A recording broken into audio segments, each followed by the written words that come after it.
Hora de conversar com Juliana Rosa. O Ju, vem mais tarifa por aí e essa, pelo que eu entendi, pode afetar diretamente o consumidor aqui no Brasil. Bom dia para você. Pois é, quarta-feira aí começam aquelas tarifas recíprocas dos Estados Unidos, né, Gali? Bom dia para você, bom dia, Roberta, Sheila, Bom bom dia, dia Ju. Bom dia. aí para o nosso ouvinte. Bom, a gente está aí de olho nessa política dos Estados Unidos, a política de Donald Trump, que está levando a muitas incertezas. Incerteza é a palavra do momento. Na semana passada saíram as declarações do nosso Banco Central, onde naquele documento, onde o Banco Central brasileiro detalha o ambiente econômico, trazendo as questões de fora, de dentro tem 10 vezes a palavra incerteza. Na entrevista coletiva do presidente do Banco Central americano, Jerome Powell, também ele falou várias vezes a palavra incerteza. Então, é um ambiente bastante tensionado, porque a incerteza principal, quando a gente pensa em impacto global e impacto na economia brasileira, é porque não se sabe ainda nesse momento, primeiro, o tamanho do impacto dessas medidas. Até agora são vistas as barreiras tarifárias como uma medida que gera aumento de inflação dentro dos Estados Unidos e menor crescimento também da maior economia mundial. O impacto disso no mundo representa menor crescimento, e se isso vai representar uma menor inflação, isso não está certo. Por quê? Olhando para a economia americana, se essas essas barreiras para produtos importados dentro dos Estados Unidos têm um poder de aumentar a inflação dentro dos Estados Unidos, por outro lado, o que a gente já vê nos movimentos internos ali da economia americana é uma queda antecipada do consumo. Como tem muita incerteza, o americano, a empresa americana, o consumidor americano já está parando de consumir com medo do que pode vir pela frente. Então, isso pode derrubar mais rapidamente a economia americana, o que teoricamente pode contrabalancear, puxando a inflação para baixo, o dólar para baixo, o que pode ajudar a nossa inflação aqui dentro do Brasil, mas não é uma conta que está garantida. O risco hoje é a chamada estagflação, que é os Estados Unidos entrarem num processo de queda mais rápida da economia, ainda tendo inflação, esse ambiente de incerteza ainda levando a uma pressão do dólar. A gente está olhando esse movimento aqui com muita preocupação, porque estamos vivendo um momento de pressão inflacionária, onde o próprio Banco Central brasileiro não vê como garantido esse processo de dólar mais baixo aqui no Brasil. Então, temos esse ponto aí de atenção quando a gente pensa em impacto aqui no Brasil, olhando para dólar e olhando para a inflação. O segundo ponto, impacto na economia.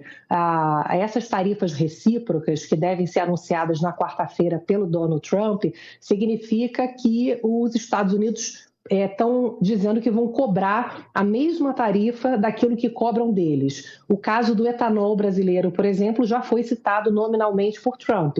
O etanol ele é trazido aqui para o Brasil com uma tarifa de 18% e o etanol brasileiro é levado para os Estados Unidos pagando uma tarifa de 2,5%.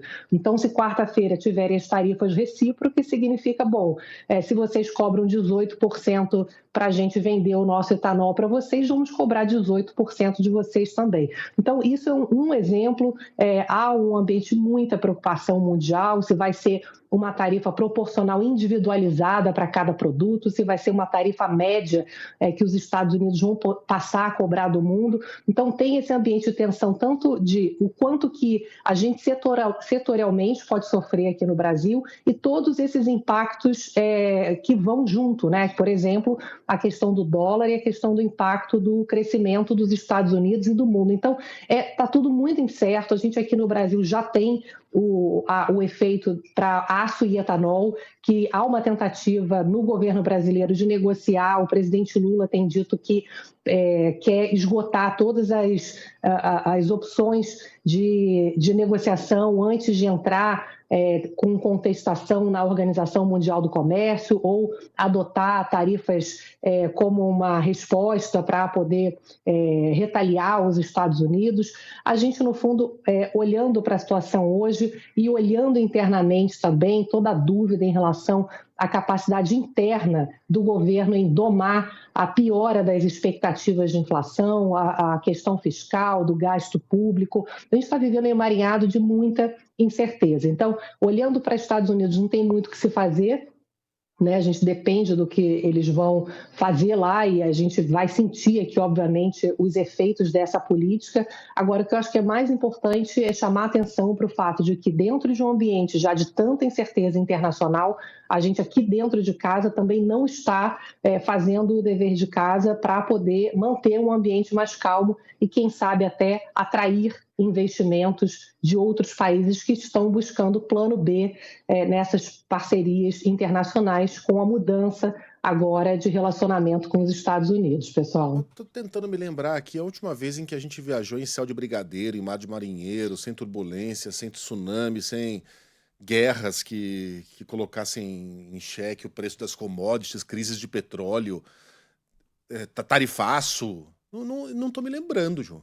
Não me lembro mais do último período de bonança internacional. Você consegue puxar pela memória, assim, de supetão?